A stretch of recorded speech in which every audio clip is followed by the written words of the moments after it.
welcome to City.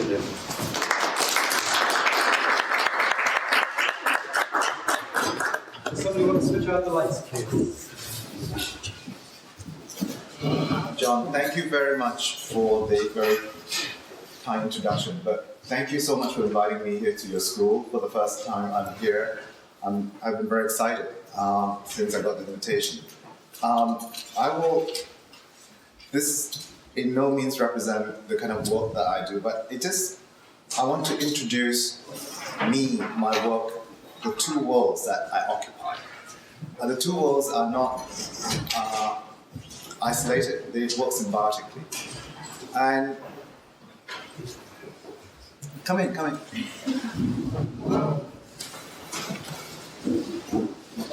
I think the first one is the one that my accountant tells me to avoid doing.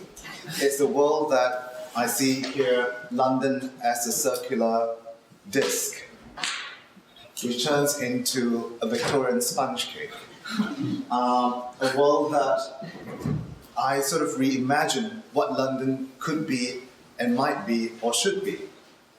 I'm not going to run through these projects in great depth because I will focus predominantly on the project or the project which is in progress that John saw a few months back. This is just to give you an introduction to my world.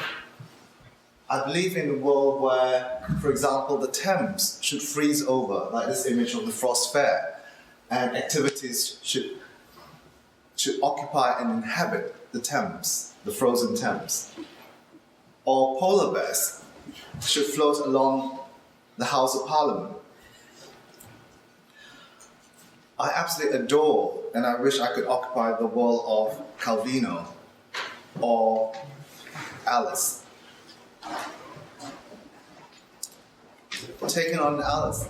In this case, it's a project we did in Queen Mary's Garden in Regent's Park. Instead of chasing the white rabbit, this would be the Playboy Club. I think you've got a good sense of humor. It's good. You can laugh at my silly things. I don't mind. I think it's really, really encouraging for me. They would be these androids that would actually occupy the space. The park would actually be interventions for the Playboy Club rather than shrubberies and bushes and trees. I'm interested in architecture that is probably what we call not nice. Architecture that is macabre, that has the smell and taste of death and blood. This is the tower we did for Venice Biennale many years ago now, that the Tower of Death, homage to Death in Venice, where the tower would trap pigeons, and the occupation, the activity would be identified by these sort of blooded sort of blades on the facade.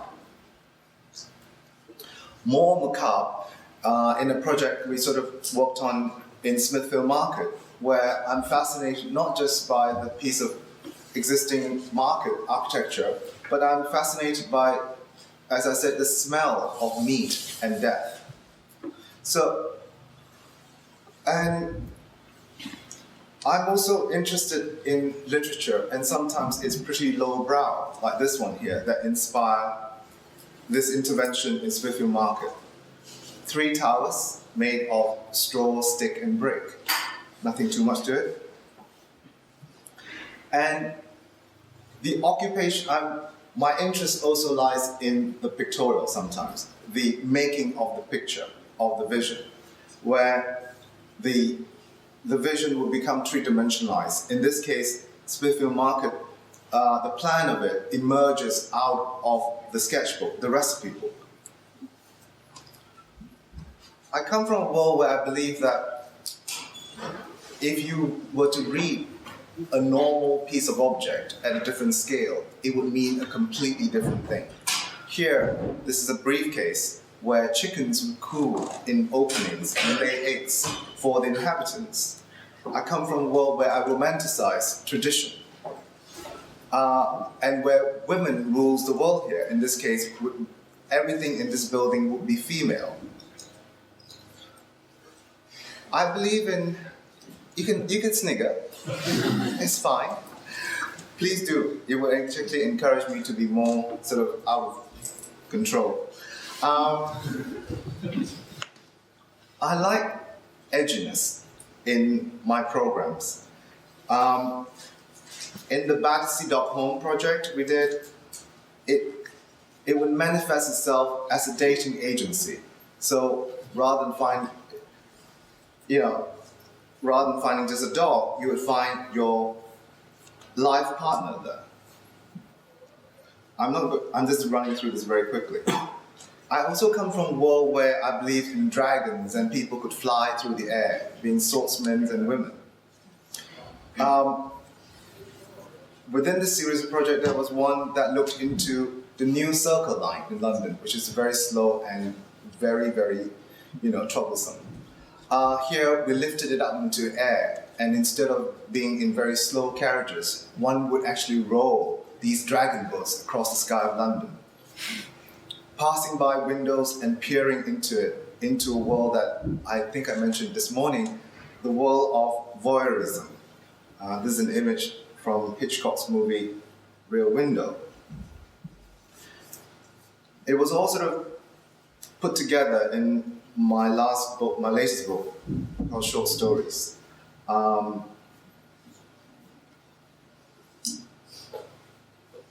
In my other world, which was my previous book, Smart Cities and Eco Warriors, I deal with a very different context. A context where we have to work with commissions and clients, generally government bodies in the Far East, in China or South Korea.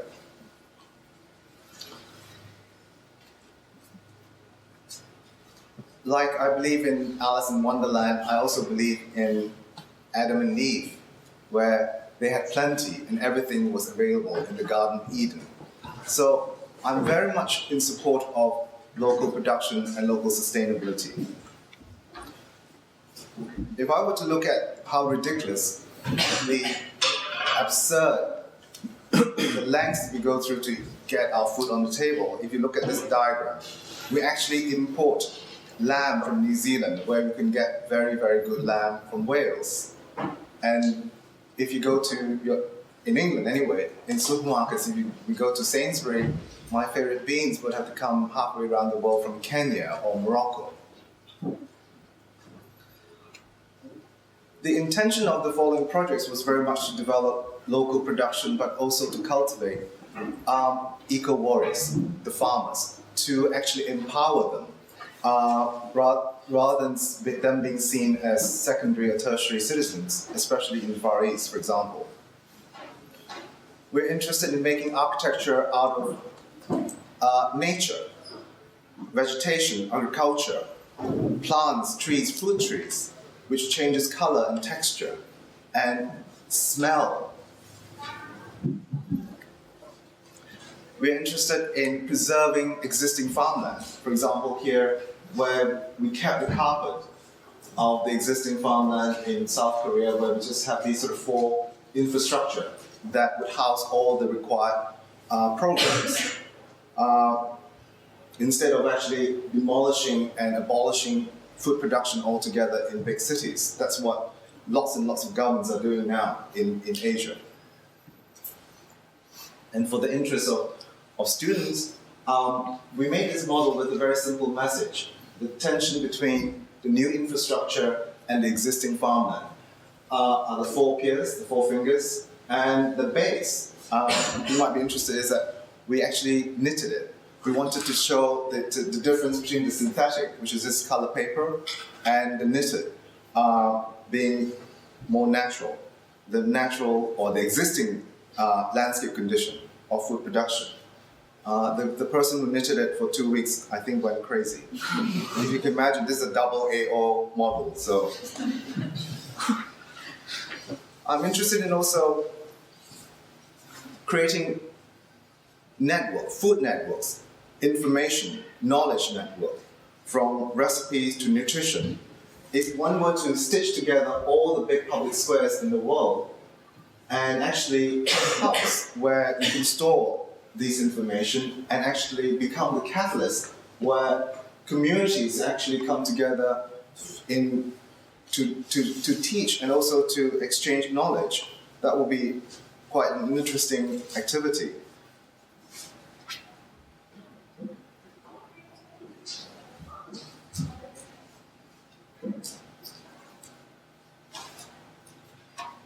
Networks could be international, trans borders. Here it could be within the city itself.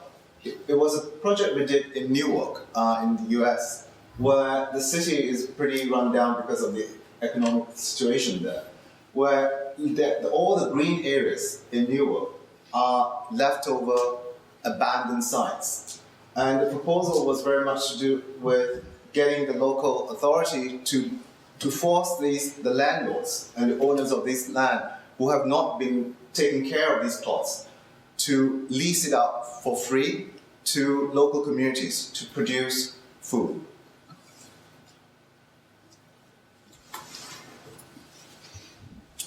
And the main center is basically almost a billboard, a nursery.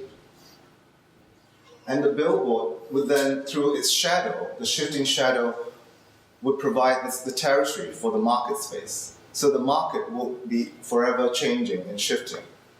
I think there's also an interest for us to produce architecture out of the ephemera, out of things like light, sound, smell, and shadow. We have been working on huge projects in China, especially. And one of the projects we did was this is the river, the Pearl River, one of the most used industrial rivers in China. If you were to go to the Pearl River now, it will be a deposit for disused sofas, bicycle tires, abandoned cars, dead chickens and rats, and rubbish bags. And so the local government commissioned us to look into how one could actually cultivate a different mindset of how the river could be rescued. And we thought of actually looking at the embankment where you provide allotments to the local community. And the local community would then take pride in the embankment, look after it, and in a way police it a little bit more. And the Pearl River floods every year. And when it does, it will replenish itself. Very similar to the Nile before they built the dam, where the flooding actually refertilized the land. And what was interesting was also to reintroduce the ecology that once existed back into the Pearl River or to its embankment. Birds and nature would come back, where now it's all clogged up with sort of oil spills and oil slick and gooey things from all the sort of industrial tankers that pass by them. I think one of the things is about how food would augment and in a way shape our cities. So they would be symbiotic rather than actually saying this is a city and this food production.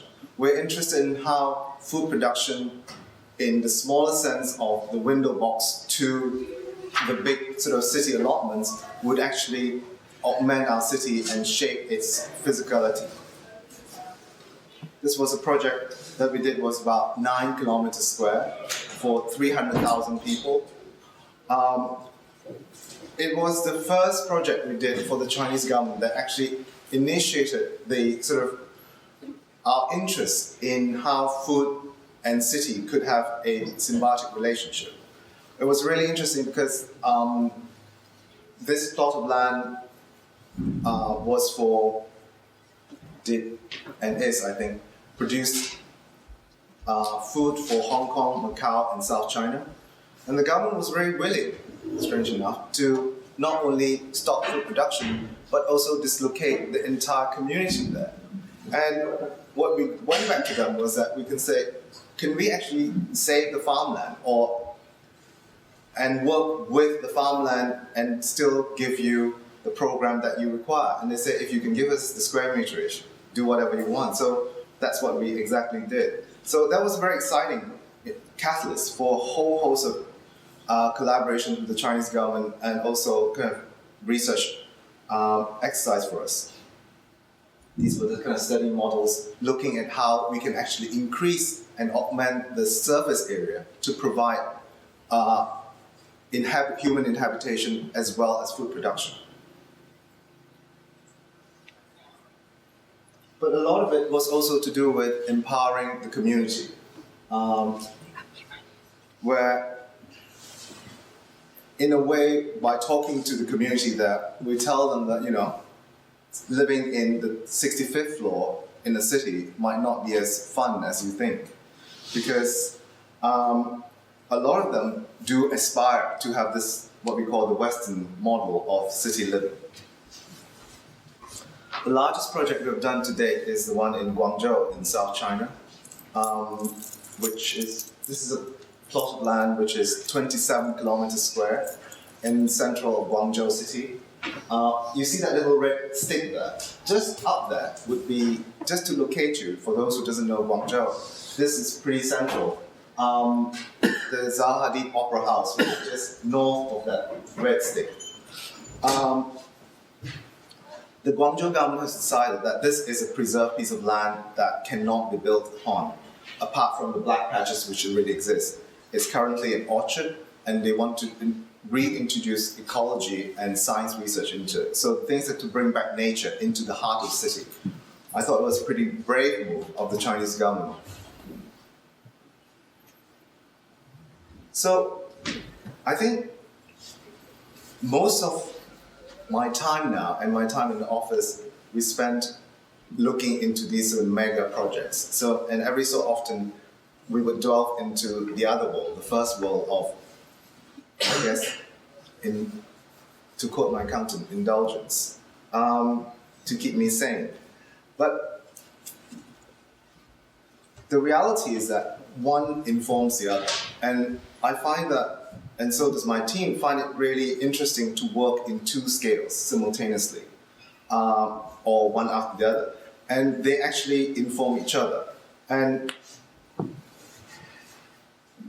so I recently embarked on doing a PhD myself for my own sanity, or punishment, I guess. And the intention was to bring the two worlds together even more. But this time, instead of actually reading through government briefs, which is like this thick, A4 volumes of brief, 3 volumes of it, and dealing with ever-changing sort of whims of clients in China, it is set in a fictional London. It came under the umbrella of Food City. It's an extension, I guess, of smart cities, but it looks at the kind of creation and storage and distribution of food that is part of our everyday life. But it also looks into the notion of governance, city, and also of food, and how that would actually sort of influence education and communities and how we evaluate our spatial and political entities. I think these are some of the objectives, because it's a pretty, I'm going to skip through it quite quickly, otherwise it could be too long, this lecture. These are some of the kind of aims and objectives that I'm looking into. And I'm going to flick through the different sections from law and policies and identify some of the community of learning that I've actually looked into. It has been an absolutely fascinating exercise and journey for me. And this is still an ongoing project. So the things that you're seeing in incomplete project. This is to do with food and culture in cities, communities and local government, food as a business, and how that would actually change the shape of cities through infrastructures. The whole idea of transport and mobility and accessibility of food in our cities. food as education, not just in saying that drinking milk is good or drinking orange juice is gives you vitamin C and so forth. But it has a broader sort of political and spatial implications to our society, to our community. Food is energy. As we all know, we need food to sustain our body. And what is interesting is that in all government papers so far to date, energy and in terms of city and sustainability, food has never been part of that equation, which I find slightly shocking. They are more concerned about sort of solar power, wind power, tidal power, and energy in the most traditional and conservative sense. And yet, they want to have zero carbon sustainable cities, which I find most ironic, where, in China, they would wipe out huge areas, huge city areas, probably the size of half of Dublin, to make new cities. But they never think about how to feed 300,000 people or 500,000 people. Even our government in the UK, they have all these sort of ministries and departments that look into energy, but food accessibility and food production is never part of their concern.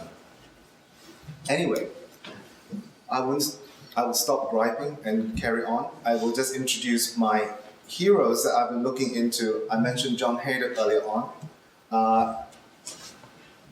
and Bucky Fuller, and Yona Friedman.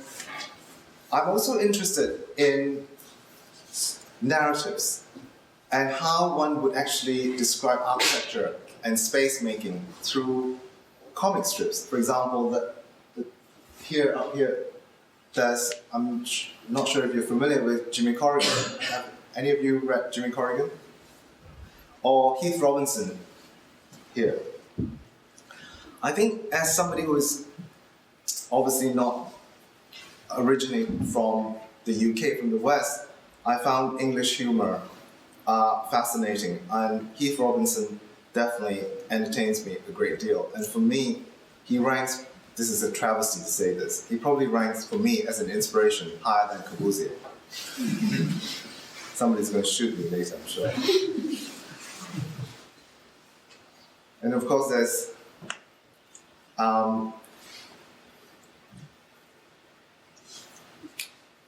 Levis Woods. Sorry, I went blank suddenly.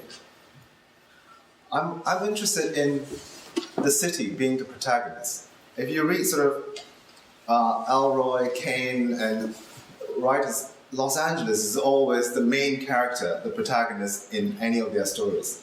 Or Peter Ackroyd describing London almost as a human being, which I find most fascinating. So the city is not just, the city and context and site is not just the backdrop of a canvas that you do everything, but it's something that one could draw as a designer, as a spatial designer, as an architect, as an urban planner. I believe that you can draw a lot from. I always find it fascinating when I sit on panels of review boards where even very known architects would just show, when they come to show this, to get approval of any schemes, they show you one slide of a Google map. And if you're lucky, you get 2 photographs of the site, and that's it. And there's very little consideration about the site. And generally, when they talk about a site, it's about economics or politics rather than what it means to the well-being of the proposal. This is an example of what I call the narrative, the architectural narrative, where the architecture is presented as a series of comic strips. So, the project I'm working on now is called Food Parliament. It is, in a way, the characters within the House of Parliament would be replaced by and become the tectonics of this new city. It would bring the hybridization of city and urbanity, agriculture into the city itself. It would definitely be a vehicle to empower the culture of food production, local food production. These are, as I said, working drawings. These are sketches to show to tell you the kind of story that I'm trying to build up in the project. A far-away view of this new infrastructure that floats over London, the city of London.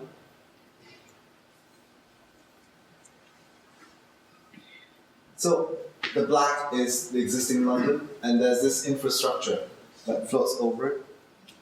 Very similar to this project here, which in Korea we did a few years ago now, you should have seen earlier on, that you protect the ground and you provide a new skin over it. In a way, it's also a homage to Bucky Fuller's Dome over Manhattan, where you have this intelligent skin that brings in a new microclimate. The new skin over the old city of London.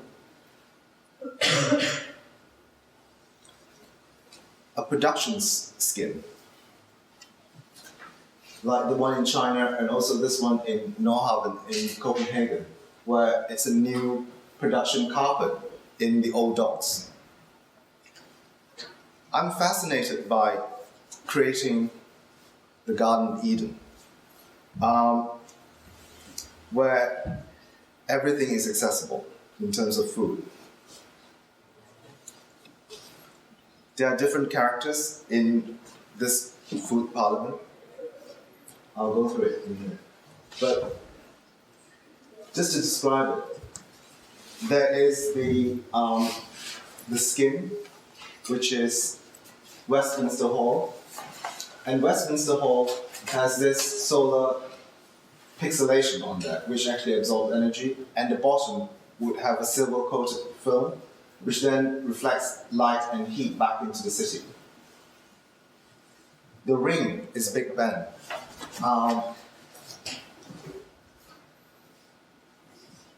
The stripes, which is a floating mobile element, that's Mr. Speaker.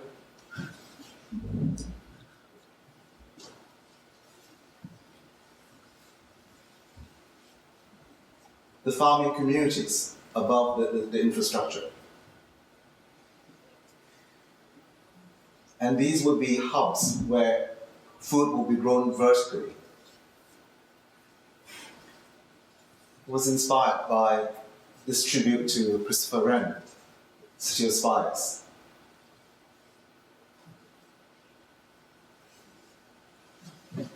The Department of Defense that will look into stop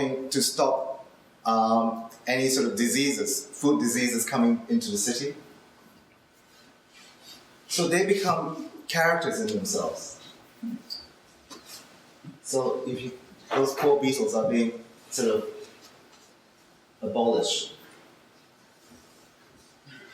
The blue carpet, all the existing rooftops will become fish farms, and the people will stand above the membrane and the plate and fish.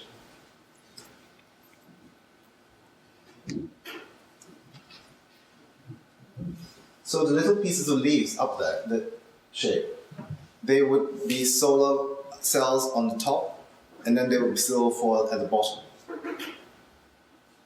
So in a way, they will be energy harvester as well as energy preserver. This is Mr. Speaker here, inspired by these agricultural machines. Mr. Speaker, I'm not sure if you're familiar, but Mr. Speaker in the House of Parliament keeps order in the House of Commons when the 2 or 3 parties sort of about to kill themselves. It's an angry cloud in our scheme. It's a modular construction of irrigation pipes and sprinkler heads. At dawn, Mr. Speaker drifts to the garden parks of its surrounding constituencies. Buoyant by methane, harvesting the morning dew, Mr. Speaker returns to Parliament, bringing order to any unscrupulous dealings in the form of bad weather, any sight of the filth on Westminster Hall is washed away. The pipe system conveniently reconfigures to varying parliamentary conditions. So the things that Mr. Speaker would wash away all the pigeon droppings on this pristine new layer over the city. So those are Mr. Speaker.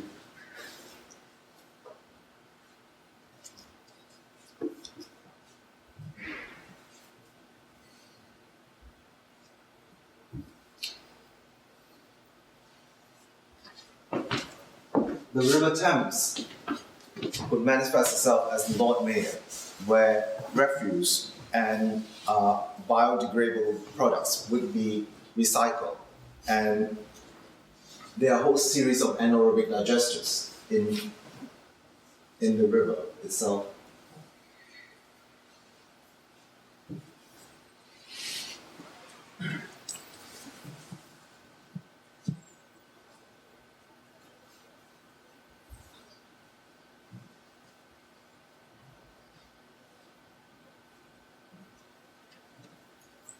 The pyramidal food production units for agriculture was also inspired by these sort of heaps of spices, the forms. And at the top of the structure, they would have these sort of water harvesters that would take moisture out of the air to then irrigate the plantings. When the entire structure is water,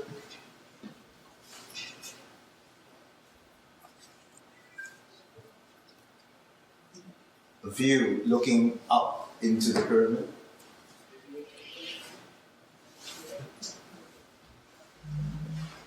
A section through the structure where the edge becomes a massive sort of urban dining table.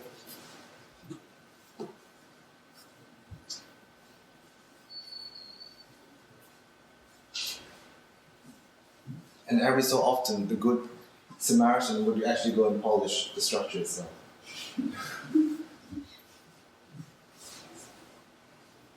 I think the key thing is that the project is seen as a provocation. It's seen as something that would trigger further conversations. I mean, that was the intention. It was not, as I said to Emma earlier on, I'm not interested in problem solving. I'm interested only in a vision that would actually be able to address some of the problems that we have. And I believe in that very, very seriously, because the thing is that, I'm fascinated by people like Jules Verne, who wrote about flight before people took to the air, inhabiting, the oceans, before anybody thought of submarines. If there were no visionaries, I think we would probably be still living in caves. I'm not saying that I'm in the level of Jules Verne, but the things that I would like to emulate or be in his footsteps, that we can actually, as architects or designers, could further that mission.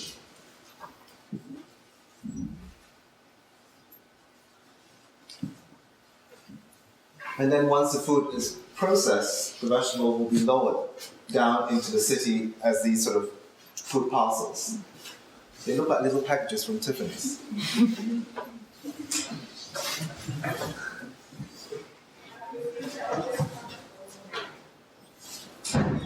And in the center there, every year, they would have a feast for the city. That's a big dining table.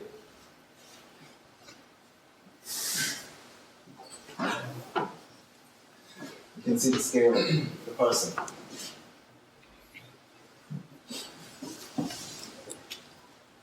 I'm going to run through this very quickly because I think you guys are hungry. You have to have your lunch.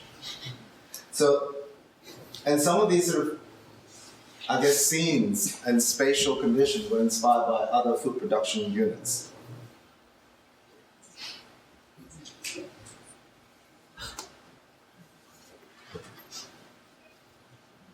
That's the red suitcase. Our chancellor, he always holds this red suitcase where that's the future, the money is.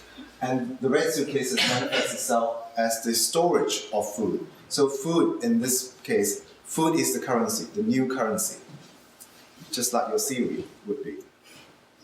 Sorry, I'm referring to email. I have to say, I was very impressed by your presentation.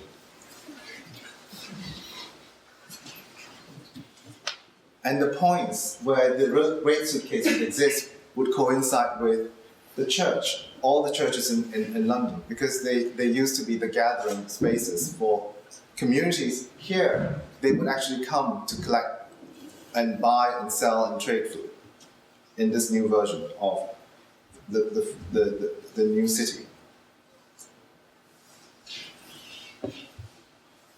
The elements that look like Swiss rolls at the top would be the bakeries, the city bakeries.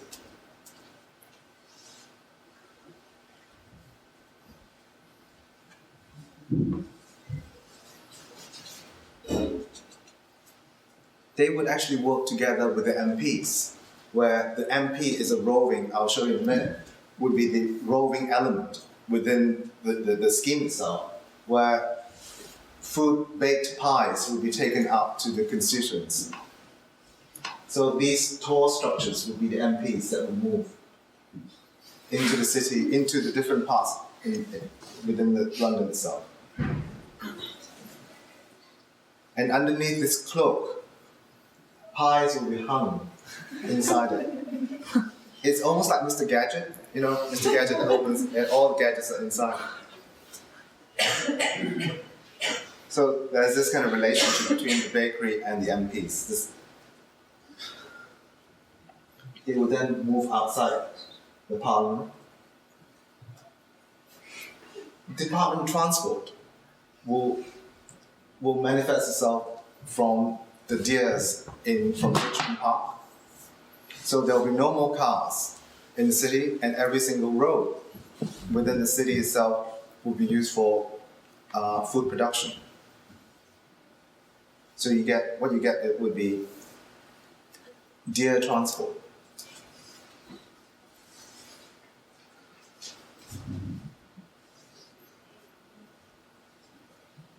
The MP reconfiguring itself when it reaches a location to canvass for support.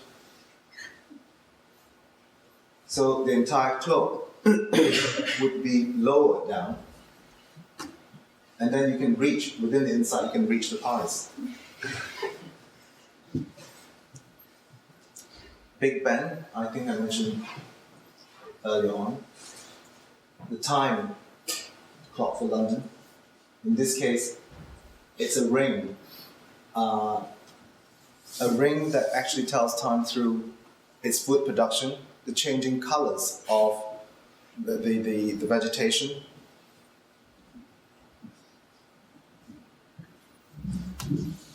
The ring road around London. And this little bridge structure here will be 10 Downing Street. And the intention was the roof would represent all the cabinet members. They will be flapping, like our cabinet, flapping when there's a disaster. Panic when the birds attack the city, so they will flap. I think part of it is to do with also an irony or spoof of what I think these characters in real life are.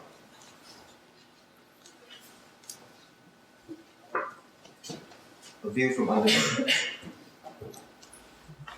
I'm showing you sort of snapshots. It's still ongoing. So the thing is that it might seem very staccato, the kind of bits that I'm showing you. And I think it's very exciting for me. I was telling Peter early on, for me, as an academic and practitioner, I think I've been a well-behaved person, tick all the right boxes, and now I'm doing this just for my sheer joy. I don't have to tick any boxes on this.